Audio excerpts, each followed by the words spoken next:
ഈ ഔഷധ സസ്യം നിങ്ങൾക്കെല്ലാം സുപരിചിതമാണ്. പ്രത്യേകിച്ച് ഇത് ക്ഷേത്രങ്ങളിൽ ശിവൻ്റെ അമ്പലത്തിൽ നമ്മൾ മാലയൊക്കെ കെട്ടിക്കൊണ്ടുപോകുന്ന എരുക്കാണിത്. ഈ എരുക്കിൻ്റെ ഔഷധ ഗുണങ്ങളാണ് നമ്മൾ ഇന്ന് ചർച്ച ചെയ്യുന്നത്. ഇതിൻ്റെ കറയെപ്പറ്റി നമുക്ക് ആദ്യം ചർച്ച ചെയ്യാം. നിങ്ങൾക്ക് അരിമ്പാറയുണ്ടെങ്കിൽ നിങ്ങൾക്ക് എരുക്കിൻ്റെ കറ മറ്റു ഭാഗങ്ങളിലൊന്നും പെരളാതെ അരിമ്പാറയിലേക്ക് തന്നെ അപ്ലൈ ചെയ്ത് കൊടുത്താൽ ഏകദേശം ഒരു 4-5 ദിവസം കൊണ്ട് ഈ അരിമ്പാറ കരിഞ്ഞ് ഇളകി പോകുന്നതായി കാണാം. പക്ഷേ സൂക്ഷിക്കണം, അത് അരിമ്പാറയിൽ മാത്രമേ തൊടാവൂ. മറ്റു ഭാഗങ്ങളിലേക്ക് നിങ്ങളിത് അപ്ലൈ ചെയ്താൽ തീർച്ചയായിട്ടും ആ ഭാഗത്ത് പൊള്ളലുണ്ടാകാനും സാധ്യതയുണ്ട്.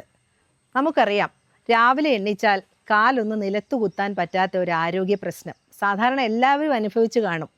ഇത്തരം ആരോഗ്യ പ്രശ്നമുള്ളവർക്ക്, അതായത് മോർണിംഗ് സ്റ്റിഫ്നെസ് എന്നൊക്കെ പറയുന്ന രാവിലെ കാലിനുണ്ടാകുന്ന സ്റ്റിഫ്നെസ്, ഉപ്പൂറ്റി വേദന തുടങ്ങിയ പ്രശ്നങ്ങൾ നിങ്ങൾക്കൊക്കെ ഉണ്ടെങ്കിൽ നിങ്ങൾ ഒന്നുകൊണ്ടും വിഷമിക്കേണ്ട. ഒരു എരുക്കില പറിക്കുക, കാൽപാദത്തിൽ വെച്ചിട്ട് ഒരു പച്ചത്തുണ്ട് ചൂടാക്കി കാൽപാദത്തിൽ എരുക്കിലയുടെ പുറത്തുകൂടി നന്നായിട്ട് ചൂട് കൊടുക്കുക. ഒരു 3-4 ദിവസം നിങ്ങളിത് ചെയ്താൽ തന്നെ ആ പ്രശ്നം മാറിക്കിട്ടും. അതുപോലെ ഉപ്പൂറ്റി വേദനയുള്ളവർക്കാണെങ്കിൽ എരുക്കില തിളപ്പിച്ച വെള്ളത്തിൽ കാല് ചെറിയ ചൂടോടൊന്ന് മുക്കി വെക്കാവുന്നതാണ്.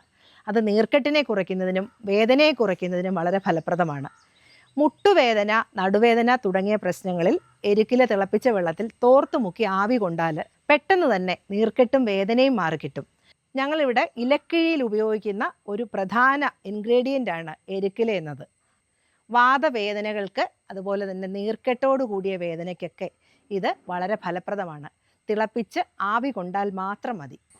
ധാരാളം ഔഷധ ഗുണങ്ങളുള്ള ഈ എരുക്കിലയാണ് നമ്മളിപ്പോൾ പരിചയപ്പെട്ടത്.